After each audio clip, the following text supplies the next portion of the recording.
Program Makan Bergizi Gratis atau MBG yang menjadi ambisi besar pemerintah untuk menjamin gizi anak Indonesia kini menginjak usia 11 bulan.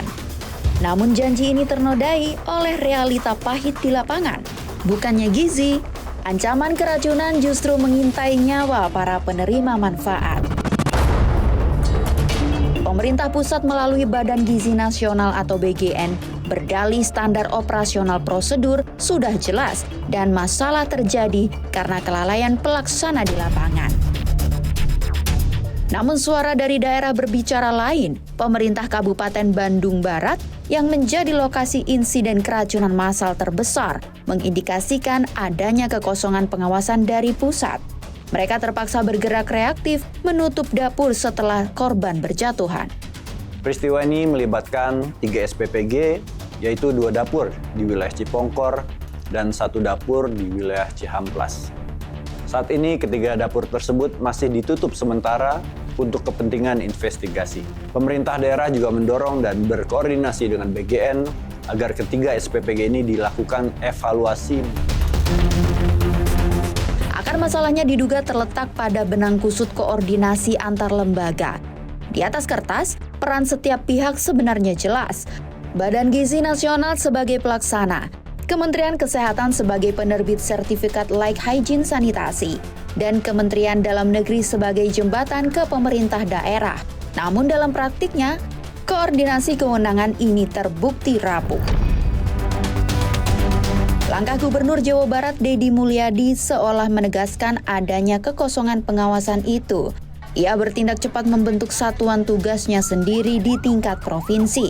Sebuah langkah cepat yang seharusnya diantisipasi oleh pusat sejak awal. Pemerintah Provinsi Jawa Barat akan membentuk tim evaluasi sebelum Satgas yang dibentuk oleh pemerintah pusat nanti diterbitkan. Nah, tugasnya adalah mengevaluasi seluruh pelaksanaan kegiatan dari penyiapan bahan baku sampai mencicipi. Yang mencicipi adalah tim yang melakukan pemeriksaan terhadap kelayakan bahan pangan yang disiapkan. Nanti ada tim yang dibentuk oleh bupatinya untuk menerima aduan makanan yang disiapkan di sekolah.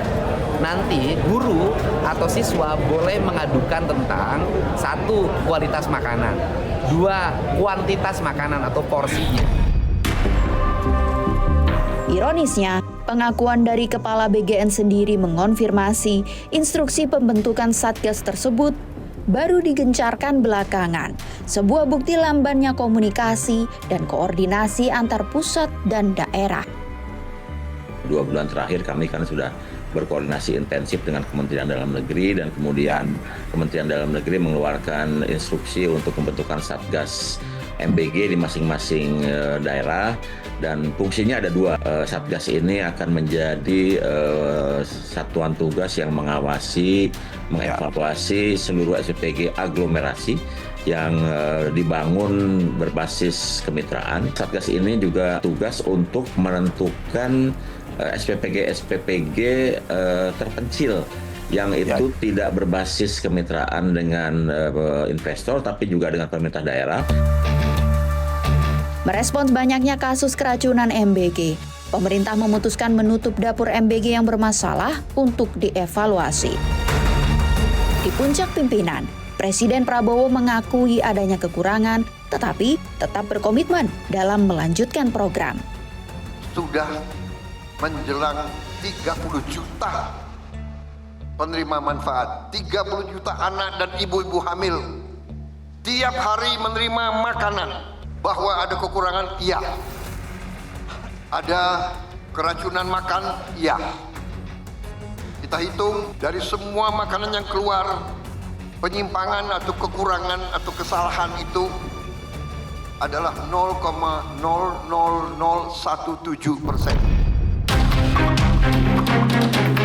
Namun, ahli gizi Dr. Tan menegaskan, dalam urusan pangan massal, miskoordinasi bukan sekedar kesalahan administrasi, tetapi pertaruhan nyawa. Saya minta maaf bahwa istilah keracunan dalam toksikologi itu tidak sama dengan kontaminasi makanan oleh bakteri-bakteri, sehingga kita harus melihatnya dari sudut pandang epidemiologi. Kita nggak bisa ngebandingin 10 juta porsi makanan yang disajikan lalu kemudian 400-nya terkontaminasi. Kita nggak bisa mengecilkan 400 dibandingkan dengan sekian juta, nggak bisa. Karena dalam epidemiologi ini kita bicara tentang masalah kesehatan. Ya. Jadi ini memang suatu masalah yang sangat krusial untuk bisa dipahami bahwa satu nyawa itu berharga.